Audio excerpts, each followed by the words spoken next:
नमस्कार साथियों, जय श्री श्याम। आप सभी का मैथ्स विद भाटी सर पे स्वागत है। ये सेशन आप सभी के लिए बहुत ज़्यादा इंपॉर्टेंट है, क्योंकि जिनका कल और परसों पटवार का एग्जाम है या फिर जिनका आरएएस का एग्जाम होना है, उन सभी को ये इंस्ट्रक्शन फॉलो करने हैं, ताकि एग्जाम में 3 से 4 क्वेश्चन अपने बचाए जा सके और नेगेटिव होने से भी बचा जा सके। वो कैसे? फर्स्ट ऑफ आप सभी को ऑल द बेस्ट। आप सभी के उज्जवल भविष्य की कामना करते हैं, और इसके साथ साथ आपको कुछ इंस्ट्रक्शन फॉलो करने हैं, जो कि मैं आपको बता देता हूँ। फर्स्ट ऑफ आप जब भी सेंटर पे जाओ तो आपको डॉक्यूमेंट चेक करने हैं, अपने डॉक्यूमेंट क्रॉस चेक करने हैं कि जो इंस्ट्रक्शन दिए हुए हैं वो हमारे पास है क्या। इसके साथ आपको ध्यान रखना है, जैसे इयररिंग्स या हाथ में कुछ डोरी या रस्सी जो भी आपके बंधी रहती है, एक धागा जो बंधा रहता है, उसका ध्यान रखना है। कैसे कि बहुत सारे बच्चे क्या करते हैं, यहाँ पे दिमाग लगाते हैं कि ये चल जाएगा, लेकिन वहां आप जाते हो और आपके जो गाइडलाइन के अकॉर्डिंग नहीं है, तो फिर वहां पे आपको एक डिस्टरबेंस क्रिएट हो जाएगी, जो कि अच्छा नहीं होता एग्जाम से पहले। एग्जाम में हॉल में जाए तो अपना माइंड एकदम फ्रेश होना चाहिए, इसलिए जो चीजें नहीं चाहिए वहां पे उन्हें रख के जाए। दूसरा क्या है कि आप टाइमिंग से 1 घंटे पहले पहुंचे। हमें बिल्कुल भी दिमाग नहीं लगाना इसमें। बहुत सारे बच्चे सोचते हैं बाइक से जा रहा हूँ, पहुंच ही जाऊंगा, क्योंकि ट्रैफिक का और रास्ते से आप परिचित नहीं हो कि क्या हालात है वहां पे, इसलिए आप समय पे जाए। 1 घंटे पहले वहां पहुंचिए, आराम से वहां पे जाके स्टे कीजिए। आपको क्या करना है वहां पे जाके, भाई ज्यादा ही टाइम बच रहा है, चाय पानी पी लो और क्या, दोस्तों के साथ गल्ले लाड़ लो, है, लेकिन टाइम से पहले जाइए। ये तो हो गई हमारी दो बेसिक सी बातें जिन्हें आपको फॉलो करना है। इन्हीं के बाद आप एग्जाम हॉल में पहुंचोगे, इसलिए यहाँ पे किसी भी प्रकार की परेशानी नहीं चाहिए, माइंड एकदम फ्रेश चाहिए। जैसे आप एग्जाम हॉल में पहुंचोगे, आपके ऊपर एक छोटा सा प्रेशर क्रिएट होगा कि हमारा एग्जाम है।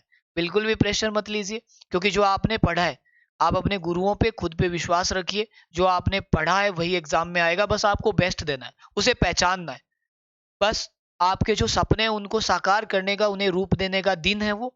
जैसे आप डेली टेस्ट देते हो वैसे ही वो टेस्ट होना है। बस उसमें इतना सा फर्क है कि वहां से आपकी सफलता सुनिश्चित होनी है, आपके सपनों को उड़ान मिलनी है। तो बस थोड़ा सा इंस्ट्रक्शन फॉलो कर लीजिए, आप डेफिनेट एग्जाम को क्रैक कर लेंगे। फर्स्ट ऑफ क्या करना है, आप रोल नंबर भरते टाइम किसी भी प्रकार की लापरवाही नहीं करें। एकदम बेसिक इन्फॉर्मेशन केयरफुली भरें, क्योंकि बहुत सारे स्टूडेंट जल्दबाजी में ऐसा कर देते हैं। यहाँ 2 मिनट ज्यादा लगा देना, बट क्रॉस चेक करके ही फील करना, क्रॉस चेक कर लेना। उसके बाद क्या करना है आपको, ओमार सीट। जैसे ही आप ओमार सीट आएगी, यहाँ पे आपको बहुत सारी सावधानियां देनी है। ओमार सीट को कैसे भरना चाहिए, एक एक क्वेश्चन गलत होगा। क्यों? क्योंकि टाइम ज्यादा जाएगा। तो सर एक साथ भरे नहीं, क्योंकि अगर सर एक बार ऑर्डर चेंज हो गया तो पूरी सीट खराब हो जाएगी। तो कैसे करें, आप कर सकते हैं, इजी रहेगा, पेज टू पेज। एक पेज पे जितने क्वेश्चन है उन्हें कीजिए, फिल कीजिए। एक बात आपको जरूर ध्यान देनी है, जैसे क्वेश्चन नंबर 2 का ऑप्शन सी आप फिल करने जा रहे हो, तो अपने हाथ को पूछिए कि क्या क्वेश्चन नंबर 2 का सी, 2 का सी है ना। क्योंकि हम फर्स्ट टाइम में भर देंगे तो एक क्वेश्चन तो ऐसा जरूर होगा जो ऊपर नीचे भरा जा सकता है। सी की जगह डी भर दिया, तो ये ओमार सीट का इंस्ट्रक्शन है। आप गोले को आराम से गोल कीजिए। उसके लिए एक पेन आता है, जो मैं हो सकता है कमेंट में पिन कर दूंगा। उस पेन से क्या इजी भर जाता है, यानी वो हम बोल सकते हैं, अब अपनी लैंग्वेज में बोले तो वो पेन गाढ़ा चलता है, पतला पेन नहीं होना चाहिए। और ओल्ड पेन लेके जाइए, न्यू मत लेके जाइए। न्यू पेन क्या होता है, चलने में थोड़ा सा बारीक रहता है। ठीक है, ये ओमार सीट का हो गया। सबसे मेन है आपका ऑप्शन का। ऑप्शन में कुछ आप इंस्ट्रक्शन फॉलो कर लेंगे तो 4-5 क्वेश्चन बचा लेंगे, और मैं यकीन के साथ कह सकता हूं कि आप एग्जाम हॉल से बाहर निकलते ही कमेंट भी करोगे, सर मेरे 4 क्वेश्चन गलत होने से बच गए, 3 बच गए। कैसे? पहला काम होता है ऑप्शन ए का। ए ऑप्शन इसलिए दिया जाता है कि ताकि आप क्वेश्चन पूरा नहीं पढ़ो, ऑप्शन चारों नहीं पढ़ो। तो एक बात समझ लेना, ए ऑप्शन ज्यादातर गलत करवाने के लिए दिया जाता है, इसलिए ए को क्रॉस चेक करें। ए को क्रॉस चेक करने के बाद आपको चारों ऑप्शन अच्छे से पढ़ने हैं, ए बी सी डी। चाहे उत्तर ए हो, लेकिन फिर भी चारों पढ़ने हैं। क्यों करना है ऐसा? क्योंकि जल्दबाजी में आप ऐसा करोगे और 2-3 क्वेश्चन आपके यहां से चले जाएंगे। उसके बाद करना क्या है कि आपको जब भी नो या नहीं वाला कोई क्वेश्चन मिले, तो उस क्वेश्चन को आप क्या कर लें, मार्क कर लें कि भाई ये गलत करवाने के लिए नहीं वाला, अच्छे से देखेंगे हम, इसलिए ऑप्शन पे ध्यान। और क्या करना है, और ये करना है कि जब भी आप वहां पे नो नहीं का मार्क कर लो, लेकिन आंसर निकालने के बाद, जब आप ओमार सीट में जा रहे हो, तो एक बार आप क्वेश्चन की लास्ट लाइन जरूर पढ़े कि क्या हमको यही पूछा था क्या। एग्जाम्पल देता हूं, लास्ट बार जैसा हुआ था एलडीसी में, जैसे x का मान आया 7, हमने x का मान निकाला 7, जैसे a ने कितने समय बाद ज्वाइन किया, अब टाइम तो आया x का मान 7, लेकिन हमें इसको 12 में से घटाना था, तब पता चलता 5 साल या 5 महीने जितना भी दिन था उसके बाद ज्वाइन किया, मान आना था 5 लेकिन लिखा है 7, ऑप्शन ए था। इसे बोलते हैं सिली मिस्टेक। इसलिए हमको क्या करना है, आते हुए भी गलत कर दिया क्योंकि हमने लास्ट लाइन नहीं पढ़ी, इसलिए लास्ट लाइन वापिस पढ़ो फिर जवाब दो, बहुत बार ऐसा होता है। तो एक बात ये होगी, ये बहुत इंपॉर्टेंट है, तो ऑप्शन पे आपको ये 3-4 इंस्ट्रक्शन फॉलो करने, वरना गलती हो जाएगी।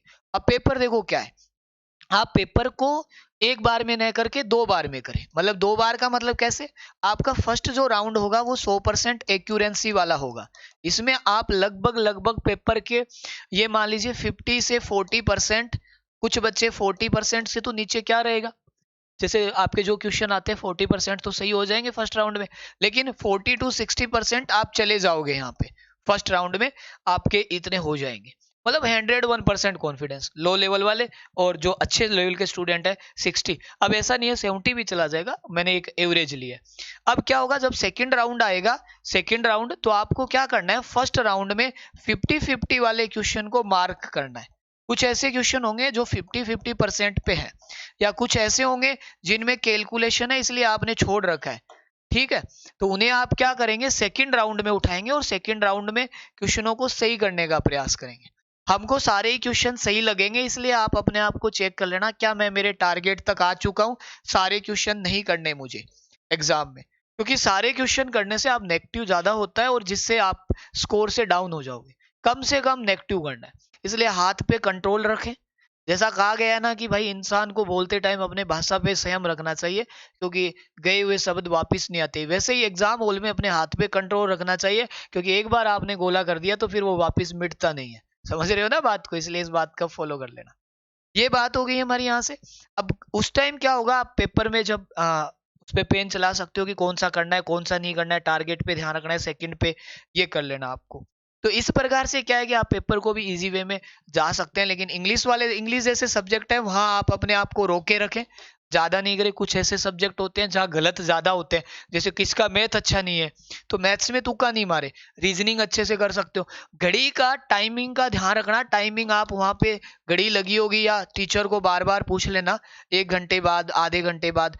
आप जल्दबाजी किसी भी तरीके की मत करना कि समय कम बचा है या ओमार बाद में भरूंगा, एकदम प्यार से एक साथ चलिए, स्टेप टू स्टेप चलिए, बिल्कुल डेफिनेट कुछ कर पाओगे। ठीक है, ये तो हमारी बेसिक बातें थी जिनको आपको फॉलो करना है। इन इंस्ट्रक्शन को फॉलो करते हुए आप एकदम आराम से जब एग्जाम हॉल से बाहर निकलोगे तो आपको फील होगा कि मैंने बहुत अच्छा दिया, अपना बेस्ट दिया है, अब मेरा सिलेक्शन कोई नहीं रोक सकता। अब बात ये हो गई हमारी यहाँ तक इंस्ट्रक्शन की। तो एक बात और ध्यान रखिएगा आप, कि जो आपने पढ़ा है माँ शारदे के आशीर्वाद से, आपके गुरुजन के आशीर्वाद से, आपके माता पिता के आशीर्वाद से सब कुछ अच्छा होगा। आपको अपना बेस्ट देना है, बाकी सब आप परम पिता पे छोड़ दीजिए, आपका बिल्कुल एग्जाम क्रैक होगा। अगर आपने अच्छे से दिल से मेहनत की है तो उसका रिजल्ट भी पॉजिटिव होगा। इसी उम्मीद के साथ, इसी विश्वास के साथ आपको ऑल द बेस्ट, आप सभी को उज्जवल भविष्य की कामना करते हैं। आज के लिए इतना ही रखेंगे। वक्त बदलता है फिर बदलेगा सारा जहां अपना होगा। Thank you so much.